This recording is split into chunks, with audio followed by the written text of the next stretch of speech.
Very good morning class 12। मेरा नाम है नितेश और आप देख रहे हैं आपका अपना चैनल एमकेसी लर्निंग पॉइंट। तो आज की वीडियो में जो टॉपिक मैं कवर अप कराने वाला हूं यार आप लोगों का, वो है सर्किट थ्योरी। तो बात आती है सर्किट थ्योरी में हम लोग क्या क्या पढ़ेंगे। सर्किट थ्योरी में आज मैं आपको 3 तरीके के सर्किट्स पढ़ाऊंगा, purely resistive circuit, purely capacitive circuit और प्योरली इंडक्टिव सर्किट। और तीनों सर्किट में हम लोग रिलेशन देखेंगे बिटवीन करंट एंड वोल्टेज, कि प्योरली रेजिस्टिव में करंट और वोल्टेज में क्या रिलेशन निकल के आता है, कि दोनों किस फेज में चलते हैं, क्या दोनों सेम फेज में चलते हैं, दोनों के फेज में कुछ डिफरेंस होगा। उसके बाद मैं इसका फेजर डायग्राम आपको बनवाऊंगा और वेव डायग्राम बनवाऊंगा। सेम हम लोग प्योरली इंडक्टिव के साथ करेंगे और प्योरली कैपेसिटिव के साथ करेंगे। तो चलिए without wasting time purely resistive circuit, purely resistive.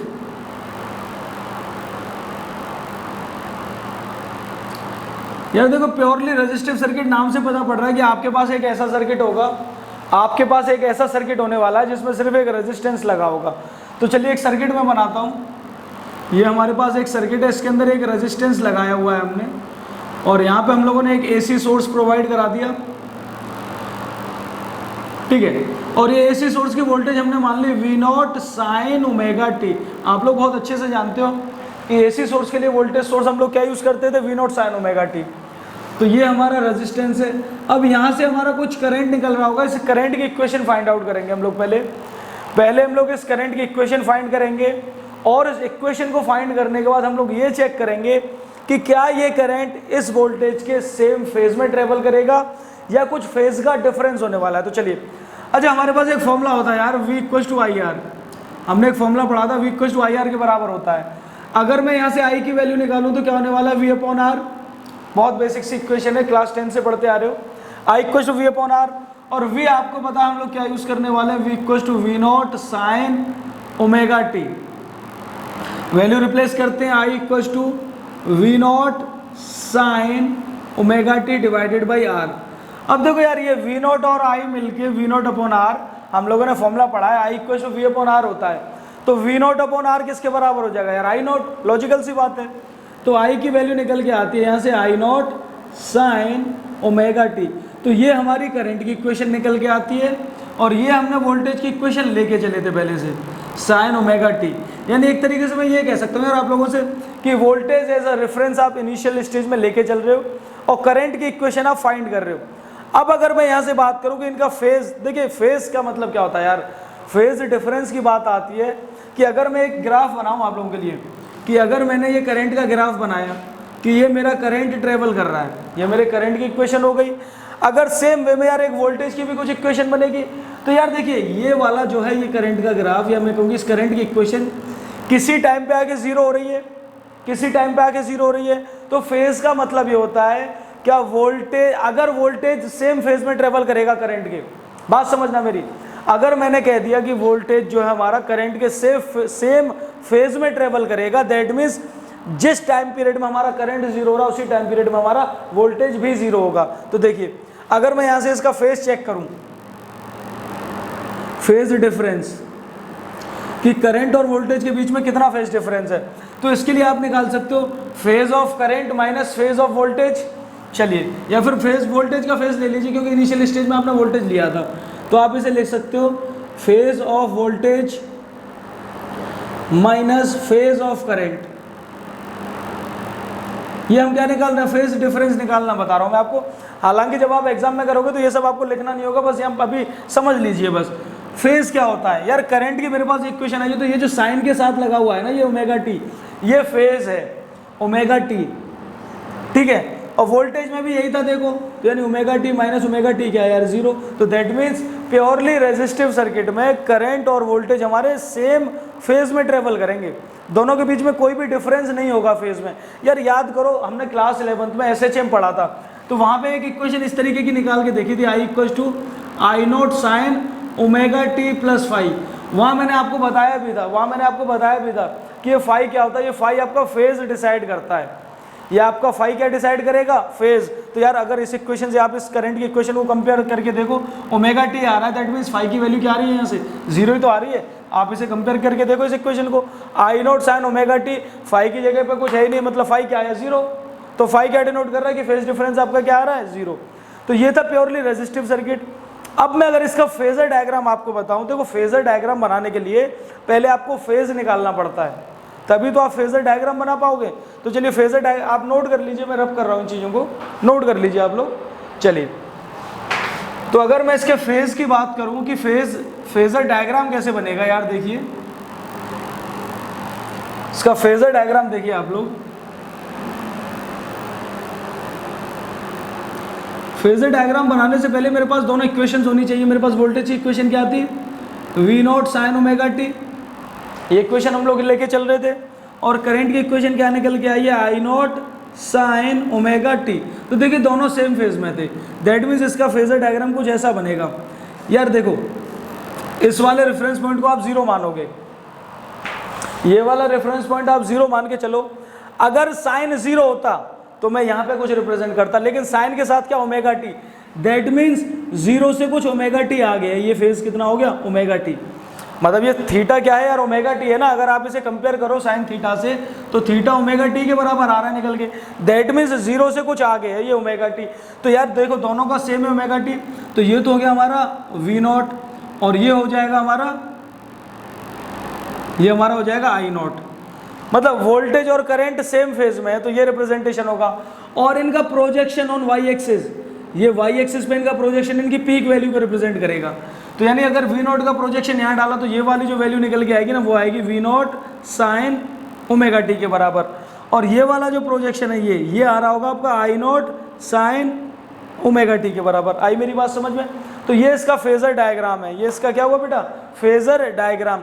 अच्छा, वेव डायग्राम की अगर मैं बात करूँ यार, इसका वेव डायग्राम, तो देखो इसका वेव डायग्राम कुछ इस तरीके का बनेगा। वेव डायग्राम मतलब नाम से पता पड़ रहा है, यानी वेव की फॉर्म में आपको रिप्रेजेंट करना होगा। तो वेव डायग्राम इसका कुछ ऐसा बनता है यार, देखना। तो ये तो हो गया हमारे, ये तो हो गई हमारी वोल्टेज की वेव, ठीक है। अच्छा देखो यार, आई नॉट की वैल्यू क्या आती थी, आई नॉट होता था V not upon R, I naught की वैल्यू होती थी वी नॉट अपॉन आर। यानी लॉजिकल सी बात है, वी नॉट के मैग्नीट्यूड से कुछ कम होगी आई नॉट का मैग्नीट्यूड, क्योंकि वी नॉट को आर से डिवाइड करना पड़ा है, तब आके आपका आई नॉट की वैल्यू मिली है। तो यानी इसका जो वेव है कुछ पीछे चलेगी, ये डॉटेड वाली वेव जो है ये रिप्रेजेंट कर रही है आपकी करंट की वेव। तो यानी डॉटेड वाला पोर्शन हो गया I nought equals to I nought sine omega T, और ये डार्क वाला पोर्शन है ये V equals to V not sine omega T. तो ये हमारा वेव डायग्राम होता है इसका, ये हमारा होगा वेव डायग्राम।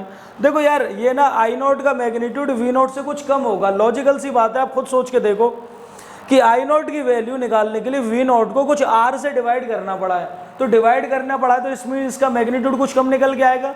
यार आप वैसे भी समझ लो कि करंट किससे मिलके बन रहा है, वोल्टेज से मिलके तो बन रहा है, लेकिन वहाँ पे कुछ रेजिस्टेंस भी होगा, कुछ खराब करेगा वोल्टेज को, तो आई नॉट की वैल्यू कुछ कम निकल के आएगी।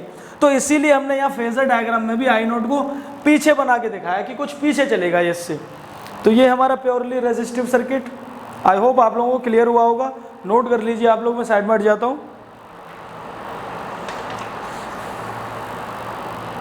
Coming to the second topic, जो अभी हम लोग टॉपिक कवर अप करने वाले हैं वो है प्योरली इंडक्टिव सर्किट। यानी एक सर्किट होगा हमारे पास और उस सर्किट में सिर्फ इंडक्टर लगाएंगे हम लोग, और वो इंडक्टर लगाने के बाद हम लोग ये चेक करेंगे कि उस इंडक्टर के केस में वोल्टेज और करंट सेम फेज में चलेंगे, या हो सकता है कि इन दोनों के फेज में कुछ डिफरेंस हो, तो अगर डिफरेंस होगा तो कितना डिफरेंस होगा, वो सब चीज़ हम लोग यहाँ फाइंड आउट करने वाले हैं।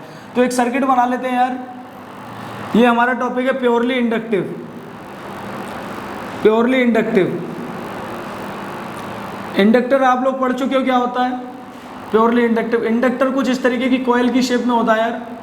तो ये हमने इंडक्टर बना दिया, एक वोल्टेज सोर्स, या V equals to V not sine omega T, यहाँ से कुछ करंट निकलेगा, उस करंट की वैल्यू हम लोग फाइंड आउट करेंगे।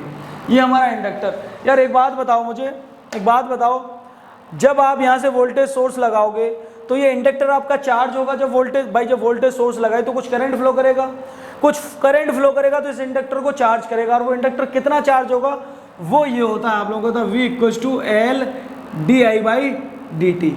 ये इक्वेशन आप लोग बहुत अच्छे से जानते हो कि यार यहाँ से चेंजिंग करंट निकल रहा होगा और वो चेंजिंग करंट इस इंडक्टर को चार्ज कर रहा है, यानी changing current D I upon D T. भाई करंट टाइम के साथ चेंज हो रहा है और वो किसको चार्ज कर रहा है, इंडक्टर को। कितना, जितनी वोल्टेज होगी उतना करेगा। तो ये रिलेशन निकल के आता है। अगर मैं यहाँ से आई की डी आई की वैल्यू निकालूँ तो क्या हो जाएगा, अगर आप यहाँ से डी आई की वैल्यू निकालोगे तो क्या हो जाएगा यार, वी अपॉन एल और डी टी।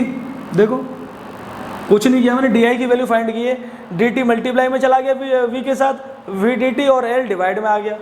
वी की वैल्यू आपको पता है, वी इक्वल्स टू क्या है, V not sine omega t. V की वैल्यू आपको पता है V not sine omega T, तो ये वैल्यू रिप्लेस कर देते हैं यहाँ पे, तो डी आई की वैल्यू क्या आएगी, V not sine omega T upon L. यार देखो डी आई की वैल्यू है आपके पास, आपको आई चाहिए, तो आप क्या करोगे, बिल्कुल से इंटीग्रेशन करेंगे हम लोग यहाँ पे। तो अगर मैं इसका इंटीग्रेशन करता हूँ दोनों साइड में, तो इंटीग्रेशन करने पे क्या हो जाएगा, ये इंटीग्रेशन कर दिया। चलिए इंटीग्रेशन करने के बाद यार एक बात बताओ, आप बहुत अच्छे से जानते हो इंटीग्रेशन में से कांस्टेंट चीजें हम लोग क्या कर लेते हैं, बाहर निकाल लेते हैं। डी आई का इंटीग्रेशन आई हो जाएगा और यहाँ से वी नॉट अपॉन एल तो बाहर आ गया आपका। साइन ओमेगा टी का इंटीग्रेशन क्या होगा, माइनस कॉस ओमेगा टी, और ओमेगा टी का क्या, भाई ये डी टी था साथ में यार, मैं डी टी लिखना भूल गया। चलिए डी टी के रिस्पेक्ट में हो रहा था, वी नॉट अपॉन एल बाहर निकाल लिया, साइन ओमेगा टी का इंटीग्रेशन हुआ माइनस कॉस ओमेगा टी, फिर ओमेगा टी का क्या होगा, ओमेगा और वो आ जाएगा यार डिवाइड में। तो ये हमारी वैल्यू आ गई सॉल्व करने के बाद। अभी मैं इसे फर्दर सॉल्व कर रहा हूँ, तो आई की वैल्यू क्या आती है मेरे पास, V not upon omega L और ये माइनस आगे कॉस ओमेगा टी। यार अगर मैं इस इक्वेशन को थोड़ा सा कुछ कंपेयर करूँ तो कुछ मिलती जुलती इक्वेशन दिख रही है, कुछ मिलती जुलती इक्वेशन दिख रही है यार। जैसे हमने अभी तक पढ़ा है कि आई की इक्वेशन क्या होती थी, आई नॉट साइन ओमेगा टी होती थी। अच्छा एक तो इसमें क्या चेंज मिल रहा है, ये साइन ओमेगा टी की जगह पे कॉस ओमेगा टी है, कोई दिक्कत नहीं, उसको चेंज कर लेंगे हम। लेकिन यार इसके आगे जो कांस्टेंट है वो क्या बनना चाहिए, जब करंट की बात चल रही है तो ये आई नॉट होना चाहिए, बिल्कुल सही। यानी यहाँ पे V not upon omega L हमारा बना रहा होगा आई नॉट, तो आई की वैल्यू आई यहाँ से निकल के माइनस आई नॉट कॉस ओमेगा टी, ये वैल्यू आई निकल के। अगर आप इसको इस स्टैंडर्ड इक्वेशन से कंपेयर करते हो, यार आई नॉट है, आई नॉट हमारा किसके बराबर आता है, आई नॉट हमें पता है लॉजिकली हमारा किसके बराबर होता है, आई नॉट होता है हमारा, देखिए आई नॉट हमारा होता था वी नॉट अपॉन आर के बराबर। ये फॉर्मूला हम लोग पढ़ते आ रहे हैं, प्योरली रेजिस्टिव में पढ़ा था हमने कि आई नॉट हमारा वी नॉट अपॉन आर के बराबर आ रहा था। यार ठीक है, ये तो वी नॉट है, यानी ये ओमेगा एल किसकी तरह बिहेव कर रहा है, बिल्कुल सही। यानी यहाँ पे क्या होगा, प्योरली इंडक्टिव के केस में ओमेगा एल बिहेव कर रहा होगा जस्ट लाइक अ रेजिस्टेंस। तो आप लिख लोगे omega L is behaving like resistance, ठीक है। और इसे क्या बोला जाता है, इसे बोला जाता है यार ओमेगा एल को इंडक्टिव रिएक्टेंस। इंडक्टर के अंदर है ना यार, ये इंडक्टर का रेजिस्टेंस की तरह बिहेव कर रहा है, तो इसको एक नाम दे दिया गया इंडक्टिव रिएक्टेंस। और इसको XL से भी रिप्रेजेंट किया जाता है, यानी XL किसके बराबर होता है, ओमेगा एल के बराबर। यानी जहां आपको ओमेगा एल दिखे आप उसे XL के बराबर रख सकते हो। चलिए तो यहां से ये कंक्लूजन क्लियर हुआ। अब सबसे बड़ी दुविधा यार ये आ रही है कि अगर आप फेज डिफरेंस चेक करो यहाँ से, यार हमारे पास करंट की तो इक्वेशन थी V not sine omega T, लेकिन वोल्टेज की इक्वेशन थी V not sine omega T, यानी साइन का फंक्शन है, और करंट आ रहा है यार कॉस का फंक्शन, तो ये तो बड़ी दिक्कत हो गई। तो अब हम लोग क्या करेंगे, दिक्कत वाली कोई बात नहीं, ट्रिग्नोमेट्री आती है हमें, हम लोगों ने ट्रिग्नोमेट्री पढ़ी है, हम एक फंक्शन से दूसरे फंक्शन में जा सकते हैं, बिल्कुल जा सकते हैं। तो अब इसे फंक्शन को चेंज करेंगे कि आई नॉट की वैल्यू क्या है हमारी, आई नॉट की वैल्यू है आई की वैल्यू है माइनस आई नॉट कॉस ओमेगा टी। और हम एक बात बहुत अच्छे से जानते हैं कि कॉस ओमेगा टी होता है हमारा, कॉस थीटा होता है हमारा साइन 90 माइनस थीटा के बराबर। हम लोग बहुत अच्छे से जानते हैं कि कॉस थीटा होता है साइन 90 माइनस थीटा के बराबर। तो मैं इसे क्या लिख सकता हूँ भाई, माइनस आई नॉट को परेशान मत करो, बाहर रहने दो बिल्कुल। कॉस ओमेगा टी को क्या लिख सकता हूँ मैं, साइन, और 90 क्या होता है पाई बाई 2, यानी पाई बाई 2 माइनस थीटा किसके बराबर है, ओमेगा टी के बराबर, बिल्कुल सही।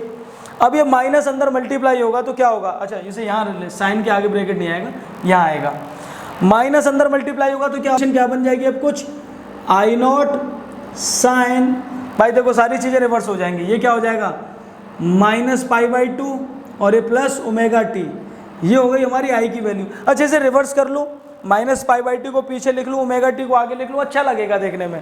तो ये क्या हो जाएगा अब आपका omega T minus pi by 2, omega T minus pi by 2। तो यार यहाँ से एक चीज़ निकल के आई मेरी, एक चीज़ निकल के आई यार यहाँ से क्या, कि आई की वैल्यू आ गई ये और वोल्टेज की वैल्यू थी मेरे पास, तो यार अब इसे कंपेयर करके देखो क्या आएगा, I equal to I nought sine omega T minus pi by two, यानी बिल्कुल सही। अब मैं इन दोनों का फेज कंपेयर कर सकता हूँ इजीली। कैसे कंपेयर कर सकता हूँ भाई, वोल्टेज था V not sine omega T, current आ रहा है आई नॉट, देखो दोनों साइन के फंक्शन है, अब इजीली कंपैरिजन हो जाएगा इनका। तो चलिए नोट कर लीजिए, मैं इसे रब कर रहा हूँ, उसके बाद अब मैं फेजर डायग्राम बनाता हूँ आप लोगों का। स्क्रीनशॉट ले लीजिए आप लोग।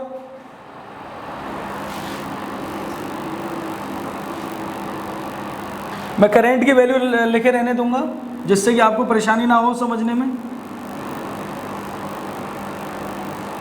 देखो इसका फेजर डायग्राम बनाते हैं हम। इसके फेजर की बात करें तो भाई देखो ना, यहाँ हमारे करंट की वैल्यू तो ये थी, ये हमारी इनिशियली करंट की वैल्यू थी, करंट का फेज, ठीक है।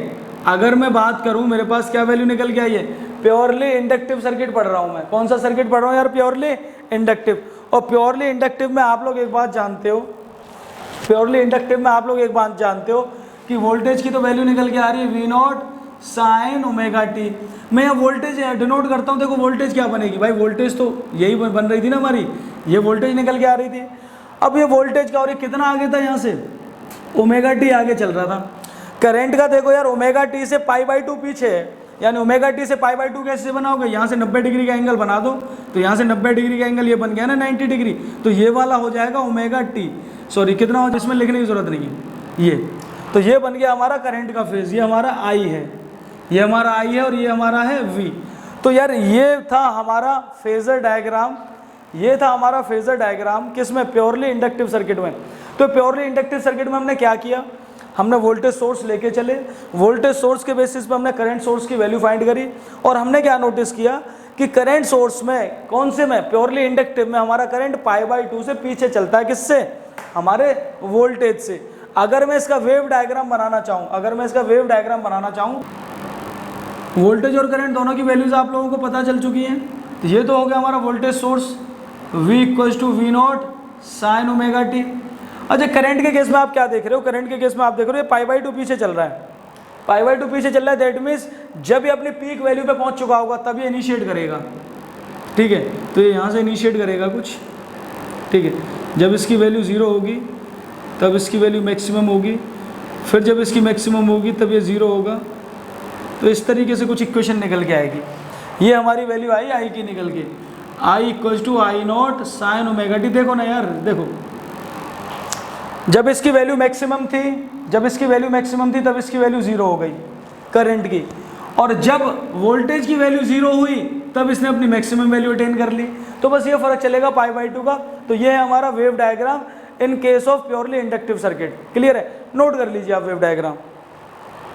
प्योरली रेजिस्टिव देख लिया यार, प्योरली इंडक्टिव देख लिया। Now coming to the third one, purely capacitive circuit.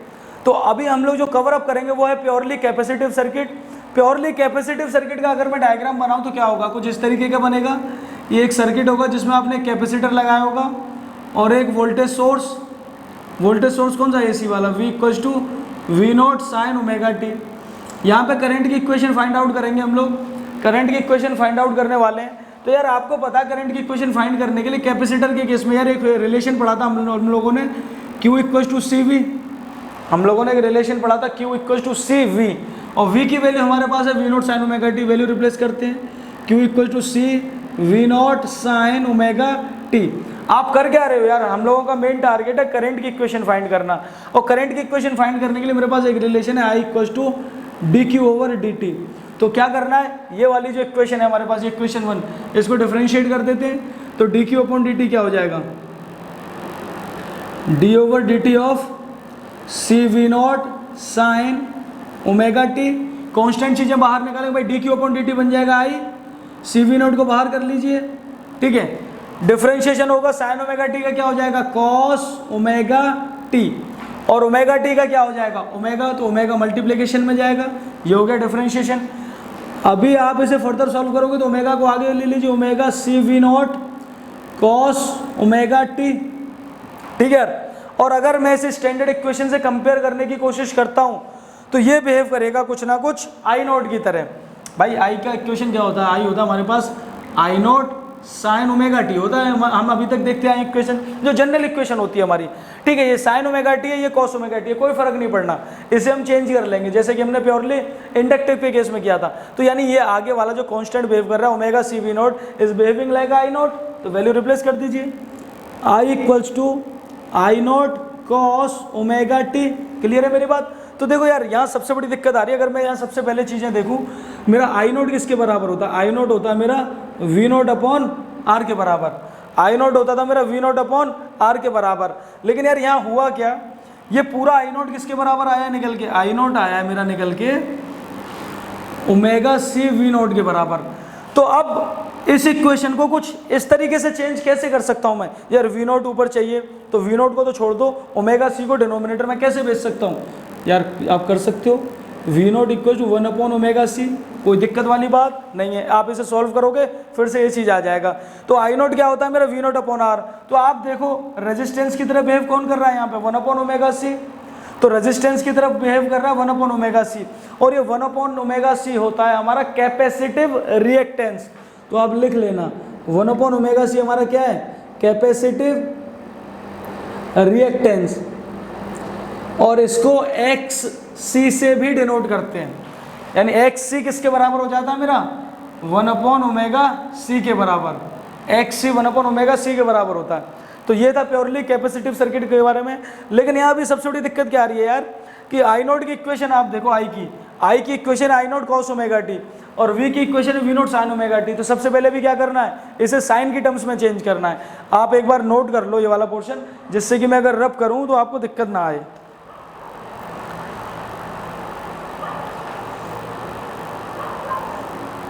कर देता हूं ऊपर वाला पोर्शन। देखिए यार आप एक बात जानते हो, अगर मैं इस इक्वेशन को लिखूं I equals to I nought cos omega T, I equals to I nought cos omega T, और हमारा कॉस ओमेगा टी किसके बराबर होता है? यानी कॉस थीटा होता है हमारा साइन 90 प्लस थीटा के बराबर। कॉस थीटा होता है हमारा साइन 90 प्लस थीटा के बराबर। अगर मैं ये वाला फॉर्मूला यूज करूं तो इस इक्वेशन को कैसे लिख सकता हूं? I equals to I nought sine 90 मतलब पाई बाई 2 प्लस थीटा किसके बराबर है? ओमेगा टी के बराबर लिख सकता हूँ इसे। कुछ नहीं, ये वाला फॉर्मूला यूज़ किया मैंने, कॉस थीटा किसके बराबर होता है? साइन 90 प्लस थीटा के बराबर। ये वैल्यू रख दी, इसे थोड़ा सा इंटरचेंज कर लीजिए, I equals to I nought sine omega T plus pi by 2। अब मेरा काम बन गया बिल्कुल।